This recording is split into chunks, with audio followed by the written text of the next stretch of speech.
Hi, friend. Welcome back to Elevate with Erica. I am so glad that you're here. So, in the last episode, we got real about imposter syndrome and what it feels like to finally be living in your blessings. And for me, I talked about rebuilding my marriage and leading a thriving business and walking in opportunities that I once prayed for like years, and still hearing that whisper of who am I to have this, right? We talked about rising from the ashes of failure and learning to receive the goodness that follows. And if you missed that episode, I encourage you to please go back and listen to that before you jump into this one, because this one, we're going to go one layer deeper. Because what happens when you do start to believe that you deserve the blessing, right? But then the next fear creeps in, the fear that it's all going to fall apart again. Like you finally start breathing again, and then you catch yourself kind of bracing for impact, right?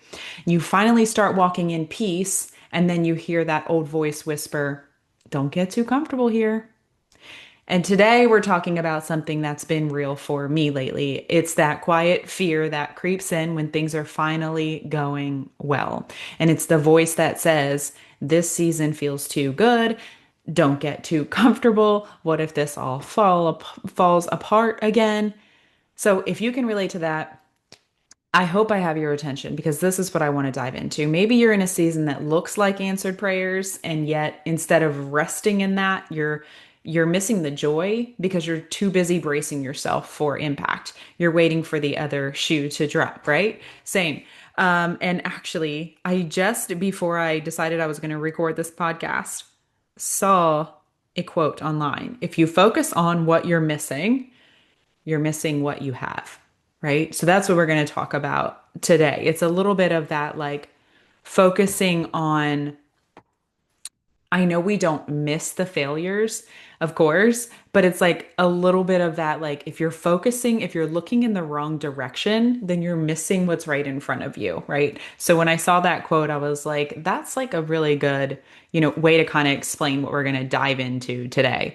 So, how to fully live in your blessings without letting the fear of losing them steal your joy. Because, yes, we know life's going to happen, right? Everything will be sunshine and rainbows forever, no matter how good your life is today. I wish I could tell you that all problems would just skirt around you, but that's not the case, right? Things are going to change, but we're not meant to live in dread. And we're meant to live in freedom, and that's what I want to help you do today. And myself, right? We're doing this together. So the truth is, when you've been through it, when you've hit your rock bottom, your heartbreaks, your blindsiding disappointments, your body remembers those things and your mind remembers those things. So when the sun starts to shine again, when the laughter comes easier, when the house feels lighter, when the marriage feels stronger, when your kid seems okay again, instead of exhaling, you're kind of walking through the calm that you're experiencing, walking through your blessings, but you're also holding your breath. And that's where I've found myself lately. Things are good right now. Man, looking a year back, things are really good right now. My marriage, we're stronger. We're rebuilding. We're actively rebuilding something beautiful together. Trust and intimacy and communication are things that I'm actively working on within myself and within our marriage. But part of me still remembers the guest bedroom, the silence, the nasty words we exchanged, the day we each had our divorce lawyers in our pockets. And I'd be lying if I said that I never have moments of thinking, what if we slip again? What's keeping us from slipping again? My business, after losing a massive income stream that I worked hard to build, I've found myself not just rebuilding, but thriving in a way that feels incredibly aligned, like even more aligned than I was before when I thought I was aligned. Feels so aligned and so free, and it makes me really excited for the future of my family. But that fear still creeps in. What if this doesn't last either? Like, when's this one gonna fall apart? And then there's motherhood, okay? Like, teen parents. Um, Aaron had a rough eighth grade year. And if you've got teens, then you know. the fear and the prayer and the what ifs, but he has turned a corner lately. He's making better choices. I feel like he's on track with better friends. He's got better energy. And I'm watching it unfold with a lot of gratitude, but I'm also thinking, please let this stick as he enters into the 10th grade year in about a month and a half. Please don't let us go backward. So here's what I've realized. That fear, it doesn't mean that I am ungrateful because I'm living in answered prayers right now.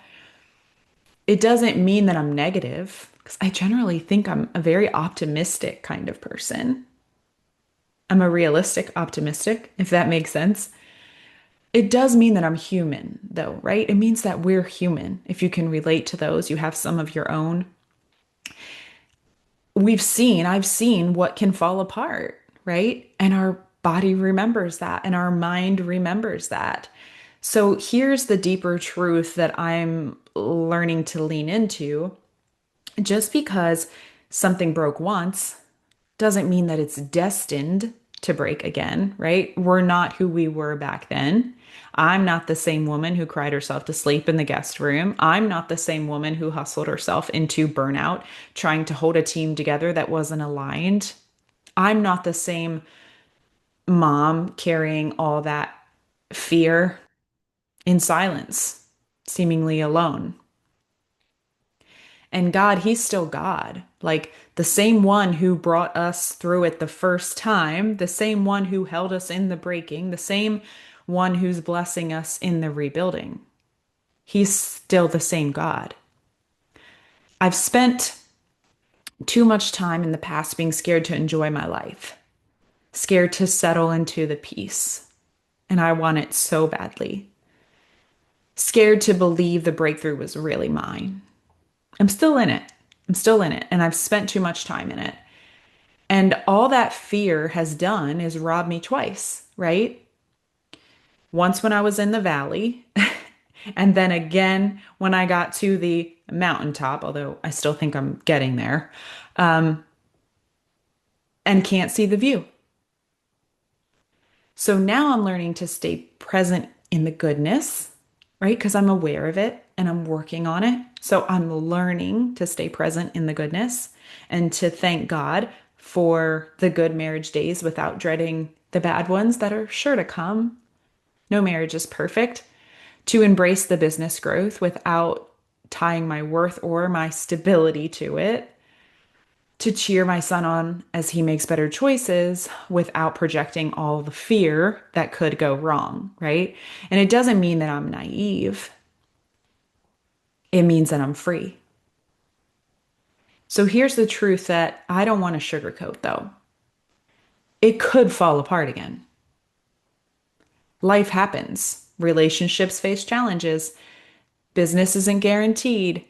Parenting teenagers, I mean, bless it, right? It's an emotional roller coaster with no seatbelts.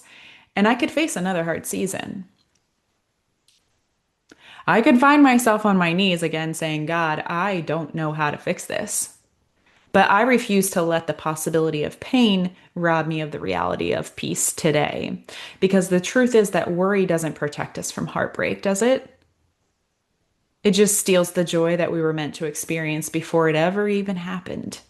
So, no, I can't promise you that you won't hit any road bumps from here on. I can't promise that my marriage will never hit another hard patch, but I can promise to show up today as a partner who's invested and who's present and who's grateful for the laughter that we've rebuilt, that we are rebuilding. And no, I can't guarantee that my business will stay on the mountaintop, but I can promise to show up today in alignment, serving people with my heart, waking up in obedience to the opportunities that God has placed in my hands.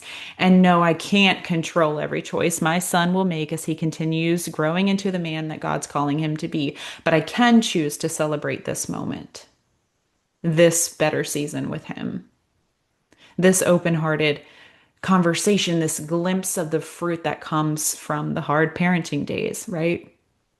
from the times when we're punishing them and it's punishing us too, right? It breaks our heart too. So here's what I'm learning, that we don't have to live like we're waiting for something to go wrong. We get to live like everything is going right now. And if things shift tomorrow, God's going to meet us there too, the same God. I'm getting ready to go on an 8 day cruise with my family. We leave for Miami on Friday, the 25th of July. So I'm actually recording this podcast way early. It won't release until like August, but I won't be able to record at that time because I won't be here.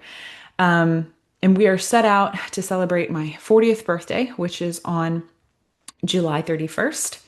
So we are going on an 8 day Western Caribbean cruise on the Icon of the Seas. And this is going to be this topic of this episode. The reason why it came about is because this is something that I actively want to work on while I'm on this cruise. Just living in this blessing and this life and this cruise that I was able to afford for my family, and all of the ways my life is really good.